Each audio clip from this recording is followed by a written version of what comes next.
is Michael Tasner, and I'm the CEO and founder of No Joke Marketing for childcare. So we work with childcare centers, preschools, daycares, Montessori schools, nonprofits, all different types of childcare centers to help them grow. And by way of growth, we've really focused intensely on enrollments. And we're actively working with 150, 160 plus childcare centers across the US. So this is the third video in a series of 6. First video is a little bit of an introduction as to why our favorite way of driving enrollments is paid traffic. And the last video, I gave you a couple of different options to look at additionally driving enrollments. So radio, magazines, newspapers, direct mail, and then I came back to why paid traffic is still the fastest and most effective way to drive enrollments. So in this video, I'm going to give you some more details as to really how to start to execute the campaigns and a little bit more of the high level. And then video 4, I'll go into really more of the nuts and the bolts and things like that. So if I start with paid traffic, I mean, we really have to look at what's the paid traffic source initially. And the two biggest that we're leveraging on a day-to-day basis are Facebook ads and Google AdWords. So there's two kind of distinct differences between the two. So Google AdWords is what I like to call kind of intent-based marketing. So someone goes to Google and they type in daycare or preschool or childcare center with a particular city. And if they don't type in a city, it's still going to show city results. So if someone is typing that in, they're actively searching for whatever it is that they're typing. And you can leverage Google AdWords to show up number 1, number 2, number 3, whatever position you'd like with your particular ad.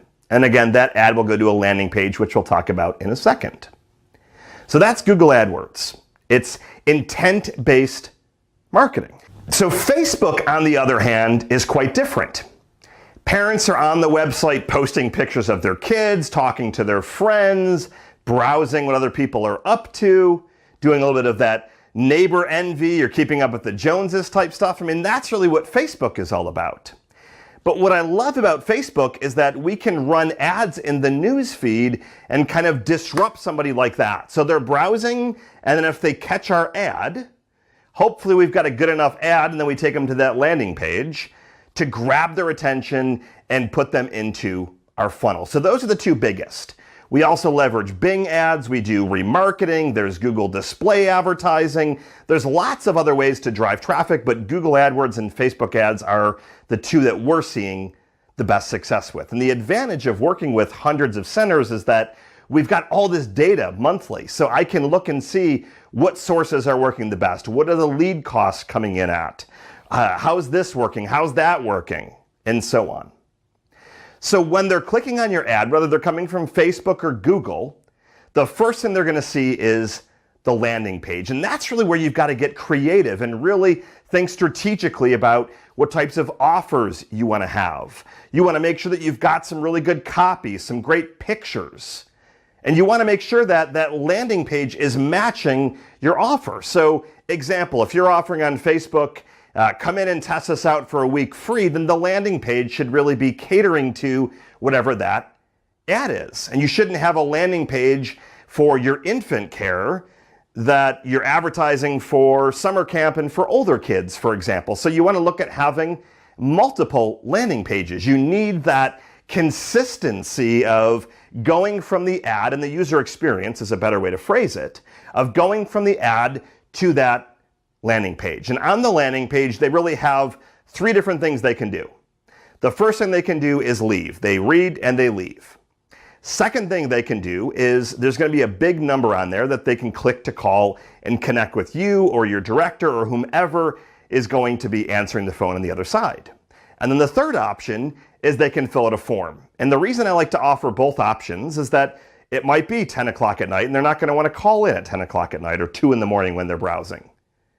So that landing page gives them multiple ways to get in touch with you. And then from there, and we'll talk about this in later videos, it's going to trigger this automated series of emails to make sure that you're really warming them up. So the first step is figuring out which of the paid traffic sources you're going to start with. And then from there, we're going to build out the campaign, which I'm going to talk about in video 4. of how to really structure it and build it out. And again, in this video, we talked about that landing page of having to be well developed, well crafted, and matching whatever your ad says to the offer on the landing page, and then giving them those ways to get in touch with you.